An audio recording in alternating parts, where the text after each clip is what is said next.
Samantala sa kaugnay na balita, mga miyembro ng The Kingdom of Jesus Christ kinalampag si Senator Riza Hontiveros sa social media. Si Angel Pastor, pagbabalita.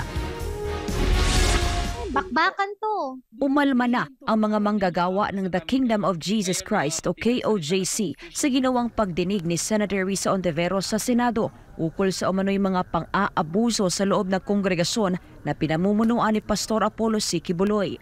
Sa nasabing pagdinig, iniharap ng senadora ang mga witness na tinago ang kanilang mga mukha sa publiko at gumamit ng mga alias.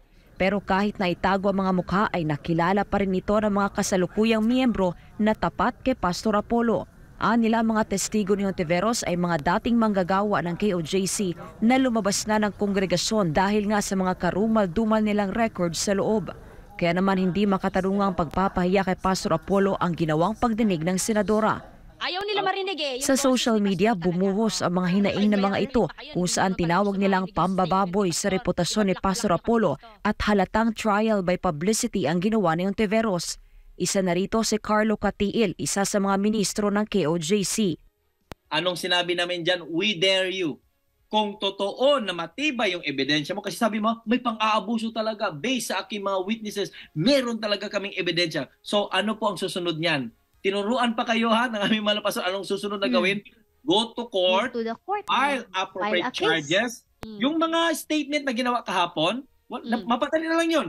Papirmahan nyo na lang, make a formal affidavit, then file complaint doon sa korte. Kasi po, mga kababayan, ang mag-determine kung inosente at guilty ang isang akusado, hindi po dyan sa hearing mo, madam. Hindi po dyan sa hearing mo kagalang-galang, honorable na Senador. Hindi po dyan sa hearing mo. Ayon naman kay Kathy Leonor at Diane Hortaleza na parehong kabilang sa Pastoral Care Department ng KOJC, kung totoong women and children's right advocate ang senadora, ay tulungan niyang mapatunayan ng mga witness ang kanilang mga alegasyon sa korte. Well, for one, Brother Carlo ha, ang pinapromote niya, sabi niya, women empowerment. Ano pala kami dito? Di kami babae? Ha?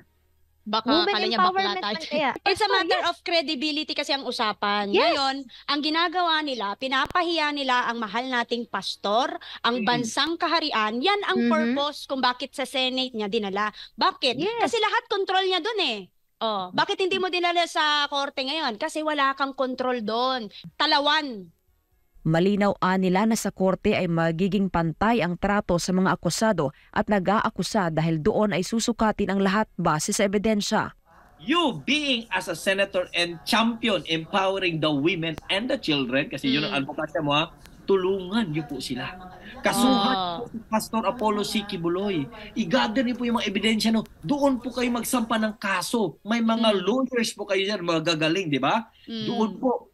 File a complaint, a formal kung totoong concern siya sa mga biktima, kuno. And doon po kayo sasagutin namin. Doon Be fair. Po, Pastor. Kasi doon sa korte, pantay-pantayan.